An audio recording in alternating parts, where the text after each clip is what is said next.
Muito bem, ontem vocês conheceram aqui mesmo no SBT Meio Dia um pouco mais da história do comandante Moisés, governador eleito aqui no estado. Hoje pela manhã nós conversamos com a vice de Moisés, que já entra para a história de Santa Catarina como a primeira mulher a ocupar esse cargo. O bate-papo com a nossa equipe foi em Chapecó, cidade onde ela mora. Daniela Rainer nasceu na pequena cidade de Maravilha, extremo oeste de Santa Catarina, mas há mais de 20 anos mora em Chapecó. Um dos sonhos de Daniela era se formar em Direito, então, aos 18 anos, começou a faculdade. Depois de terminar a graduação, casou e vieram os 2 filhos. Mãe, esposa, advogada, produtora rural e agora eleita a vice-governadora do estado. Santa Catarina nunca tinha eleito uma vice-governadora e a Daniela vai ser a primeira a ocupar esse cargo. Mas ela já está acostumada a quebrar tabus, né, Daniela? Olá, bom dia. Realmente, a gente estava comentando agora, né? Eu fui da primeira turma de policial feminina de Chapecó, as Pioneiras do Oeste. O direito, na época, era uma profissão quase que exclusivamente masculina, né? Tinha poucas advogadas, né? A maioria eram advogados. A produção rural é que é diferente, né? A mulher do campo, o nosso modelo de agricultura aqui no Oeste, especialmente, que é a agricultura familiar, né? As mulheres trabalham muito, são muito ativas no trabalho na propriedade. E para mim é uma honra muito grande, né? Uma alegria muito grande ser a primeira mulher no governo do estado de Santa Catarina. Você imaginava que um dia ia entrar na política e que um dia ia ser vice-governadora do estado?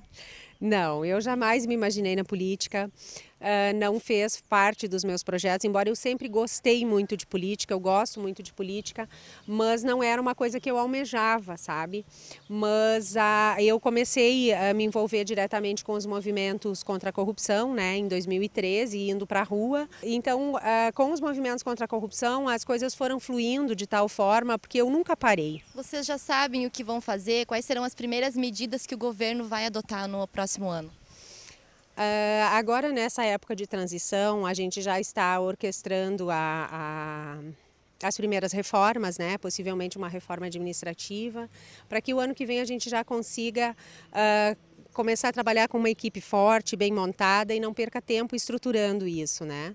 E eu acredito que vai fluir muito bem, as pessoas estão dispostas a ajudar, os nossos parceiros das secretarias estão dispostos a ajudar, pessoas competentes, pessoas comprometidas, tecnocratas, né? Que realmente vão fazer diferença na gestão. Realmente a gente precisa de um Estado com gestão, com transparência, com austeridade, né? E para que a gente realmente consiga fazer um bom trabalho. Certo, então a gente deseja sucesso aí nessa nova caminhada e nesse novo desafio que vem por aí. Muito obrigada, fiquem com Deus. Prisco, boa tarde para você. Tudo bem, Udiane? Boa tarde. Primeira vice-governadora mulher, então, em Santa Catarina teremos. E teremos também o primeiro governador militar. Quer dizer, é inovação e novidades em todas as frentes. Já prometeu que não vai ser uma vice decorativa, Daniela Rainer, Udiane. Brigou, inclusive, lutou contra a corrupção anos atrás aqui em Santa Catarina. É verdade, inclusive ela me lembrava dia desses, quando foi entrevistada por ti, que eu havia entrevistado, não me lembrava dela. Mas parece muito desembaraçada. Exatamente, advogada, empresária, ruralista e ex-policial militar. Boa sorte para ela, né, Eugênio? É isso aí. Prisco, Guilherme Boulos está agitando as redes sociais? Que figura lamentável, hein? Nós temos o VT para acompanhar, não? É um trecho do vídeo que o ex-candidato à presidência da República postou nas redes sociais. E que gravou depois do resultado do primeiro turno. Vamos a ele. E é importante que aqui se diga e se reafirme. Vai ter resistência. Entre a prisão e o exílio, nós escolhemos as ruas. E já na próxima terça-feira, o povo sem medo vai às ruas de várias cidades do país para afirmar o nosso compromisso com a democracia e com nossos direitos. Que brincadeira é essa? Entre o exílio e a prisão, nós escolhemos as ruas? Nós vamos resistir? Resistir a quê? Houve algum golpe aqui no Brasil? Eu não fui informado e não viajei. Eu estou acompanhando o processo eleitoral. O brasileiro foi chamado às urnas, teve o primeiro turno, do qual o senhor Boulos participou, e teve uma votação ridícula pelo PSOL, nada contra o PSOL. Depois, no segundo turno, ele apoiou Fernando Haddad. Resistir a quê? Ao resultado das urnas? A escolha do presidente da República pelo voto direto? Vão às ruas para quê? Para protestar contra quê? Contra o presidente escolhido pela maioria do povo brasileiro?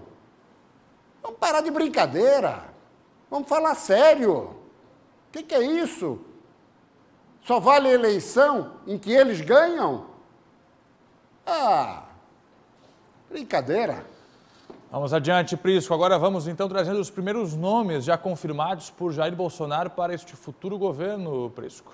Vamos ao primeiro telão, doutor Jorge. E que fique registrado, hein? Não sou advogado de defesa de Jair Bolsonaro.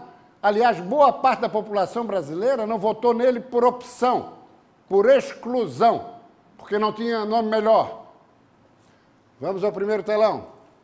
Aqui Jair Bolsonaro, que já começa a se movimentar com boas declarações, como falamos ontem aqui, com boas manifestações, com boas sinalizações de movimentos para a economia, sobre o aspecto político e tudo mais.